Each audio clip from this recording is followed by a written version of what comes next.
хойрогш. Яг. За. Монголын яг нийгмийн эдийн засгийг эрчимжүүлэх 100 хоногийг л хүлээгээд байна л да. Иргэд төдийгүй гадна талдаа тийм горилго тээснүүдээр л хараад байна.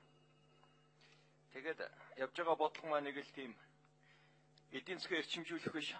Монгол улс үлдсэн нэг хэдийн өнгөтэй өддөг нэг холуулах бодлого л яваад байна даа гэж ойлгогдоод байна. Тэгээ ерөнхий сайдаас асуулт байна. Танд одоо нөгөө бондоос чинь гişний төгрөг үлдсэн байна уу? Энийхний тоог хэлээд гэж. Та сая төмөр замыг ахиж төмөр замд мөнгө өгөхгүй гэж мэдэгдлээ. Төмөр замд мөнгө өгөхгүй бол яах гэж та нар болоож авсан юм? Ховын хөвчөд мөнгөө аруулаад хийгээ явуулсан ажлыг болоож авчихад одоо гадаа зээлийн мөнгөөр баахан явуулчихад одоо чадахгүй нэ одоо тэгээд бол гэж. Одоо яах юм тэгээд? Ховын хөвчлөөсөө булаагаад авсан. Төрөөрөө хийхээ болцсон. Одоо яах вэ? Одоо хятадтай байж их үү? Сурах сонсохноо тийм юм болж байгаа сурагтай байх юм. Энэ бодлогоо тайлбарлаж. Ягаад үндэсний Монголын аж ахуй нэгжүүд барьж ирсэн төмөр зургийг булааж авчихад зээлийн мөнгөөр хэрэгжүүлчихэд одоо болохоор ахиж мөнгө өгөхгүй гэж та энэ эндэр дээрээс хэлж байгаа гэж. Эдийн засаг эрчимч нүү хөгж нүү олон түмэнд яг хамаа багтаал байх шиг байна шүү. Юу хүсэн хүлээж ингэвэл тэтгэр нэмэгдэхгүй. Цалин нэмэгдэхгүй. Тэтгэмж нэмэгдэхгүй. Энийг хүлээгээд. Ханш чи унах уу? Хүлээгээд байна. Хүнсний болон өргөн хэрэглээний бараа 59% өсчөөд байна. Энэ хямдрах уу? Хямдрахгүй бидний цалин тэтгэмжийг энэ хэмжээнд нэмж өгөх гэдгийг хүлээгээд байна шүү дээ. Та нарын энэ 100 хоног дотор харахад усны үнийг нэмнэ гэлээ. Тог цахилгааныг нэмнэ гэлээ. Дулааны үнийг нэмнэ гэлээ. Гэхдээ тэр олон түмэн чи одоо тэсхүү. Энэ дээр ямар хариулт хэлэх гээд байна? За Монгол банк хэллээ шүү дээ. Эдийн засгийн нөхцөлөд гол хүндрэл энэ төлбөрийн тэмцлийн сайжруулахгүй нэмэргүй гэж. Төлбөрийн тэмцэл өнөөдрийн байдлаар бид 500 гаруй сая доллар алдсан сууж. Хагасчлаа юм байл 5 сарын байл.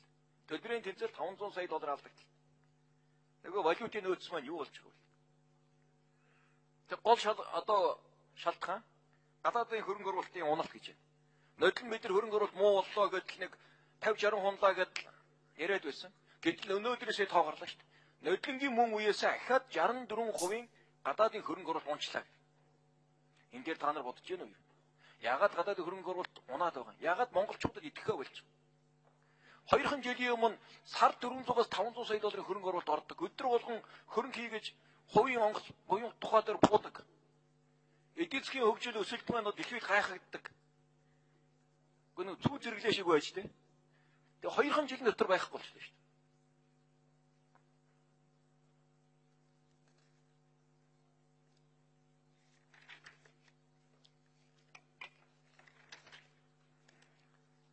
Тэгээд энэ төсвийн ашиглалтын асуудлыг сайжруулна одоо ил тод болгоно гэж. Сая түрүү ярьлаа. Зүгээр машин унах хэрэггүй 220 ан дарга дөрүүлээд 20 тэрбум 500 сая төгрөгөөр та нар 197 шиг машин авсан байна шүү дээ. 20 цэцэрлэг барьчих мөнгө шүү дээ. 20 одоо зарцсан байгаа объектыг ашиглалтанд оруулчих. Хөрөнгийг. Гэтэл та ингээ хэлээ сууж яах юм. Баа бид нар тийм машин зашин жижиг асуудаар хөөцөлдөхөө болсон гэдэг. Ингэж болж байгаа юм уу? Тэсвийн хөрөнгийг ямар их үр ашиггүй дур зоргоор зарцуулж байна. Ирэх мэдлээ яаж уруулан ашиглаж байна. Эн чинь бүх дандаа эрүүгийн зүйл заалттай шүү дээ. Гэмт хэрэггүй үстэй. Гэтэл та нэг өөгшөлөө суугаад авах юм.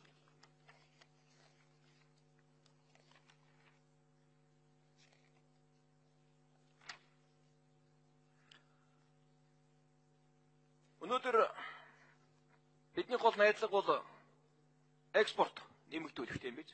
Гэтэл экспортод найдаж байгаа нөгөө нүүрс нуурханы байдлуудаа та мэдэж байна уу?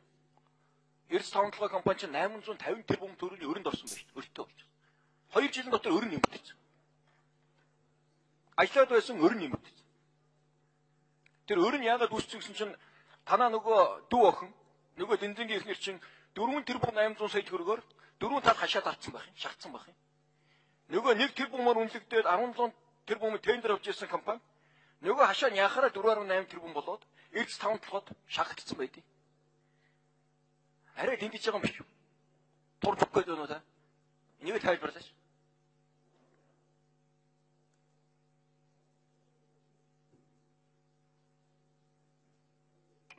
Ерөнхийдөө хариулъя.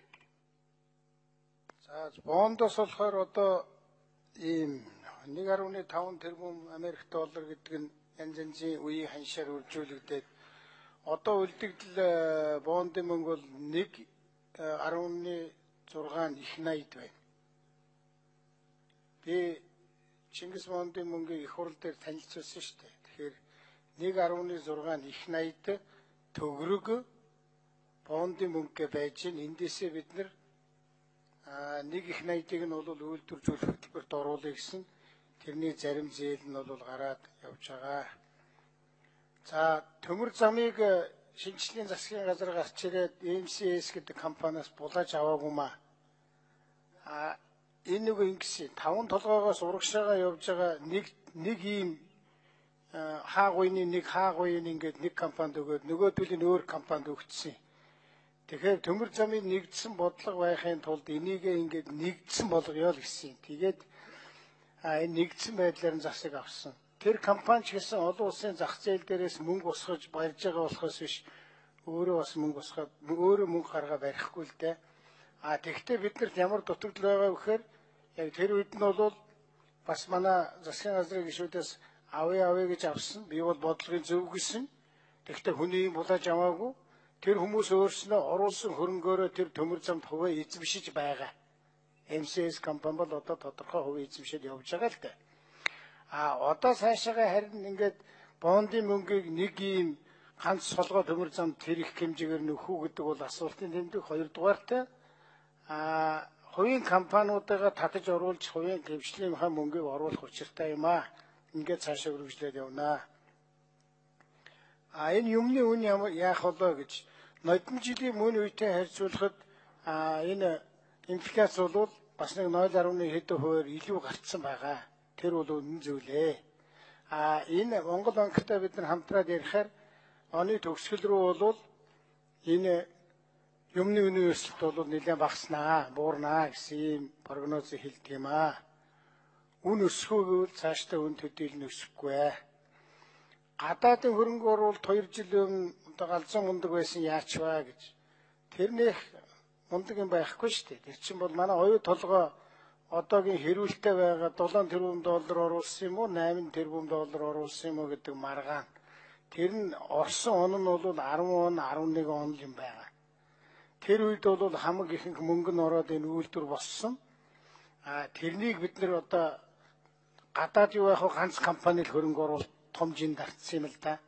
Одоо ингээд оюу толгой маань хөрөнгө оруулаад дуусаад гадна талд байгаа уурхаагаа ашиглаад жилдээ бол нэлээд хэмжээний одоо 500 гаруй мянга за бараг 600 гаруй мянга заримдаа саяч гэж ярьдаг. Сая гаруй тонны ийм зэсийн баяжмлыг одоо гаргаад эхэлсэн. Тэгэхээр тэр үйлдвэрийн яг тэр үедээ үйлдвэрээ босгох үед орсон том хөрөнгө оруулалт бол Монгол улсад бид нар ер нь цаашдаа дандаа ийм их мундаг хөрөнгө оруулалттай байх юм байна гэдэг молгыг үнхүүлсэн юм байлээ.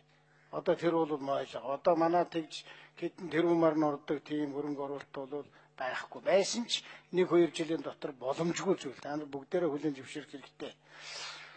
За Эрдэнэс яатсан гэнэ би сайн ойлгосон байна. За